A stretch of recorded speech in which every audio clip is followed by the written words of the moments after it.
Antony van Leeuwenhoek, a Delft draper with no formal training, ground extraordinary lenses and mounted them in brass. His microscopes magnified 270 times, 9 times more powerful than contemporary instruments. Through them, he observed an entirely invisible world, forever changing our understanding of life itself. Robert Hooke publishes Micrographia in 1665, revealing a honeycomb structure in cork tissue. He names these tiny compartments cells, from the Latin for small room. Though observing only dead cell walls, his nomenclature endures, naming life's fundamental unit. Robert Hooke's Micrographia became the first scientific bestseller, captivating readers with detailed engravings of fleas and lice magnified beyond imagination. The microscopic world revealed itself as both terrifying and beautiful, opening an entirely new dimension of reality to European society.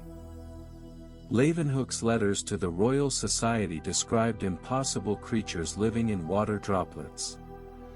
Skeptical members sent investigators to Delft, who confirmed his observations. He had discovered microorganisms, entire worlds invisible to human eyes until this moment. Leeuwenhoek peers into his handmade lens at a drop of pond water. Animalcules move with startling purpose, tiny creatures inhabiting rainwater, vinegar, and human saliva. He observes bacteria, protozoa, and blood cells with unmatched precision, becoming the first explorer of an invisible world. Leeuwenhoek's 50 years of solitary observation reveal red blood cells, capillary networks completing Harvey's circulation theory, muscle fiber banding, and countless bacteria in dental scrapings. All discovered through homemade lenses in a quiet Dutch home. In 1838, botanist Matthias Schleiden proposed that all plant tissues consist of cells. Though mistaken about cellular formation, his fundamental insight proved revolutionary. Plants were entirely composed of these microscopic units, transforming our understanding of life's architecture. Theodor Schwann extends Schleiden's discovery to animals in 1839. All living organisms, plant and animal alike, consist of cells. Together, they establish cell theory, one of biology's 3 great unifying principles, alongside evolution and heredity. Rudolf Virchow completed cell theory in 1855, omnis cellula e cellula, every cell from a cell. Life continues through unbroken division. He established cellular pathology, revealing that disease disrupts normal cell function.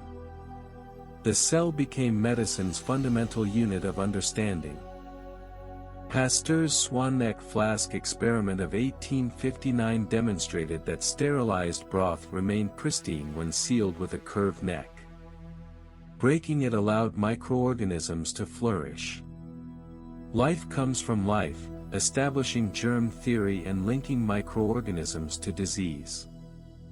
Robert Koch establishes bacteriology's foundation in the 1870s.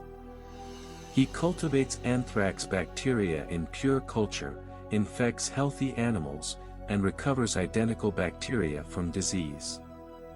Koch's postulates become the gold standard for linking microorganisms to disease, a principle still guiding research today. Modern microscopy reveals cellular wonders beyond Leeuwenhoek's imagination. Fluorescence microscopy tracks proteins in living cells. Electron microscopes penetrate 1,000 times deeper.